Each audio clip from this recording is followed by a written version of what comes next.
4 মাস wait করেন, তখন হয়তো আমি দায়িত্ব নিয়ে আপনাদেরকে মাঠ দিয়ে দেবো ইনশাল্লাহ। সিগন্যালটা বুঝলে ভালো, না বুঝলেও সমস্যা নেই।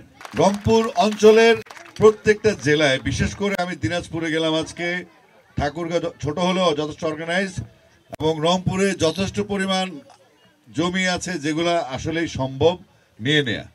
তা আমি এখন যে কথাগুলো বলবো সেটা হচ্ছে বর্তমান ইন্টারিম গভর্নমেন্টের আমলের একটা কথা, যারা আগামী 4 মাস পাওয়ারে থাকবে, তারপর একটা নতুন সরকার আসবে।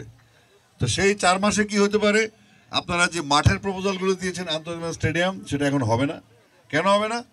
এই 4 মাসে এত বড় সিদ্ধান্ত নেওয়া সম্ভব না। সুতরাং আপনারা 4 মাস ওয়েট করেন, তখন হয়তো আমি দায়িত্ব নিয়ে আপনাদেরকে মাঠ দিয়ে দেবো ইনশাল্লাহ। সিগন্যালটা বুঝলে ভালো, না বুঝলেও সমস্যা নেই, মাঠ হবে। তারপরে আমরা বলতে চাই, আপনার যে সব কিছু বিষয় আছে, এনএসসির কিছু ইস্যু থাকে, যেমন এই মাঠগুলির মালিক হচ্ছে এনএসসি, তারা এগুলো ডিস্ট্রিবিউট করে।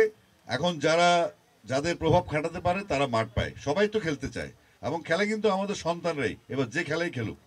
তো সেক্ষেত্রে আমাদের ক্রিকেটের সংগঠকরা, যেহেতু ক্রিকেট একটা এক্সপেন্সিভ খেলা, অনেক দামি একটা খেলা, এখানে অনেকগুলা ফ্যাক্টর কাজ করে। আপনি ব্যাটিং করেন একরকম খরচ, বোলিং করলে একরকম খরচ। কিন্তু আমরা দেখেছি সারা বাংলাদেশে সব প্রণোদিত হয়ে আমাদের অনেকগুলো একাডেমি কাজ করে। এটা সারা বাংলাদেশে আছে, কোথাও কম কোথাও বেশি। যেখানে জনসংখ্যা বেশি, মাঠের সংখ্যা বেশি, ছাত্রছাত্রীর সংখ্যা বেশি, মানুষ খেলতে চায়, গার্ডিয়ানরা চায় তাদের সন্তানরা ফ্যাট বেবি না হয় ফিট বেবি হোক, সেজন্য তারা মাঠের দিকে আসছেন। এবং ক্রিকেট একটা ডিসিপ্লিন খেলা, যেখানে দিলে সন্তানদেরকে আসলে এটা খেলাধুলার সাথে আমাদের পড়াশোনা কোনোভাবে ক্ল্যাশ করে না, বরং এটা সুসন্তান সুস্থ সন্তান হয়।